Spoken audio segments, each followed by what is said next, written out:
BJP हुकूमत के 50 दिन मुकम्मल हो चुके हैं। ऐसे में कितना काम हुआ, हमारे साथ बातचीत करने के लिए मौजूद है कांग्रेस तर्जुमान शोभा ओझा जी। शोभा जी, किस रूप में देखती हैं ये वादों के साथ सरकार आई थी? सरकार वादों के साथ और नारों के साथ आई थी।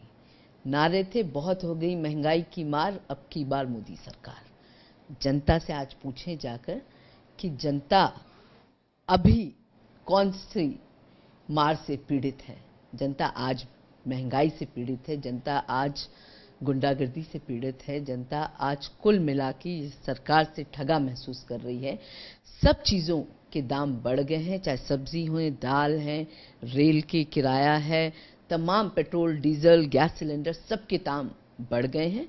और सरकार जो अच्छे दिन का वादा कर रही थी वो अच्छे दिन कहीं आते नजर जनता को नहीं आ रहे हैं। तो कुल मिला के 50 दिन में जनता पूरी तरह से अपने आप को ठगा महसूस कर रही है। गरीबी रोकने को लेकर क्या सरकार पॉलिसी बना सकती है? क्या इम्कानात लग रहे हैं कांग्रेस को? पॉलिसी बना सकती है तो वो तो ये वादा करते ही आए हैं, पर अभी तो ऐसा कुछ नजर नहीं आ रहा है फिलहाल। और फिलहाल पूरी तरह से जो वादे किए थे सत्ता में आने के पहले, उससे एक यू टर्न लेती हुई दिख रही है सरकार। अगर हालिया दिनों में एक रिपोर्ट आई थी जो कि एक्स गवर्नर आरबीआई की, उन्होंने बताया था कि 10,000 में से 7,000 लोग ठीक ठाक है, 3,000 लोग जो हैं वो गरीबी रेखा के नीचे हैं। ये आंकड़ा अब आया है, जबकि आज़ादी के बाद का ये आंकड़ा इससे बेहतर था। तो क्या कांग्रेस के शासनकाल को आप बेहतर मानती हैं? देखिए, कांग्रेस की यूपीए सरकार ने हर वो अधिकार इस देश के गरीब को, किसान को दिया जिससे कि उसे एक ताकत मिले और गरीबी रेखा के ऊपर वो आ सके। चाहे वो रोजगार का अधिकार हो, चाहे जो मनरेगा के माध्यम से दिया, चाहे शिक्षा का अधिकार दिया हो, चाहे भूमि अधिग्रहण अधिकार की बात हम करें तो किसानों को वो बहुत बड़ी एक ताकत देता था। पर अब उन तमाम अधिकारों को कहीं ना कहीं तोड़ने मरोड़ने की और बदलने की बात ये सरकार कर रही है। तो ये साफ दिखता है कि ये सरकार गरीबों के हित की सरकार नहीं है। तो इस तरह 50 दिनों की सरकार पर कांग्रेस का साफ लफ्जों में कहना है कि सरकार ने तमाम महाज पर नाकाम हुई है। ऐसे में अच्छे दिनों का वादा बिल्कुल ठंडे बस्ते में दिखाई दे रहा है। कैमरा पर्सन कपिल के साथ अंजर उल्ला, मुंसिफ टीवी, दिल्ली। बीजेपी सरकार ने अपने 50 दिन मुकम्मल किए। हमारे साथ बातचीत करने के लिए मौजूद है आम आदमी पार्टी लीडर आशुतोष जी। आशुतोष जी, क्या कहेंगे, किस शक्ल में देखते हैं सरकार के 50 दिनों के कामों को? एक निहायत ही हताश पार्टी जिसने बड़े बड़े वायदे किए थे, चुनाव के पहले हम देश की तस्वीर बदल देंगे, देश की तकदीर बदल देंगे, बड़े बड़े फैसले करेंगे। आज जब सरकार के अंदर है, पिछले 50 दिनों में एक ऐसा फैसला बता दिए जिन्होंने किया।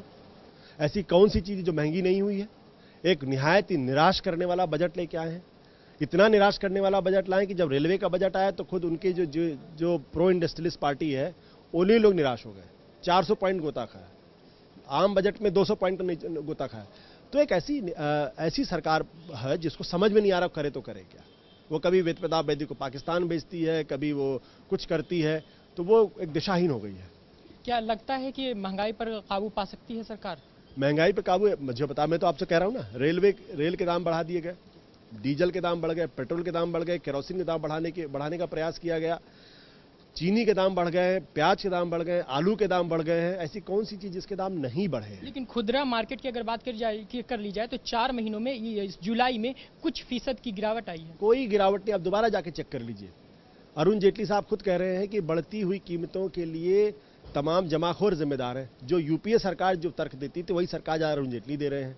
तो मैं तो कहता हूं यूपीए 1, यूपीए 2 और यूपीए 3, ये बीजेपी की सरकार नहीं, यूपीए 3 सरकार है। ये वही तर्क जो वो देते थे आज वही तर्क दे रहे हैं। न महंगाई इनके कंट्रोल में आ रही, न भ्रष्टाचार इनके कंट्रोल में आ रहा। इनकी कैबिनेट में बलात्कार के एक आरोपी है, इनका पार्टी अध्यक्ष बनाया उस वक्त को जिसके ऊपर कत्ल के गंभीर आरोप लगे हुए, जो एक्सटॉर्शन रैकेट के गंभीर आरोप उनके ऊपर लगे हुए।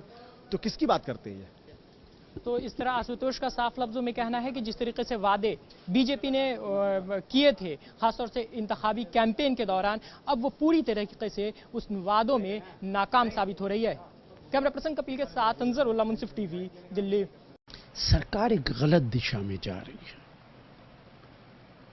सरकार को जो लोग एडवाइस कर रहे हैं वो गलत तरीके से एडवाइस कर रहे हैं।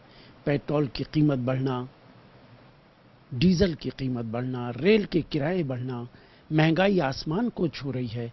जिन मुद्दों को लेकर वो सरकार में आए थे, आज वो तमाम मुद्दे उनके खिलाफ जा रहे हैं। ये दुर्भाग्यपूर्ण भी है और शायद अच्छे दिनों की यही उनकी परिभाषा है।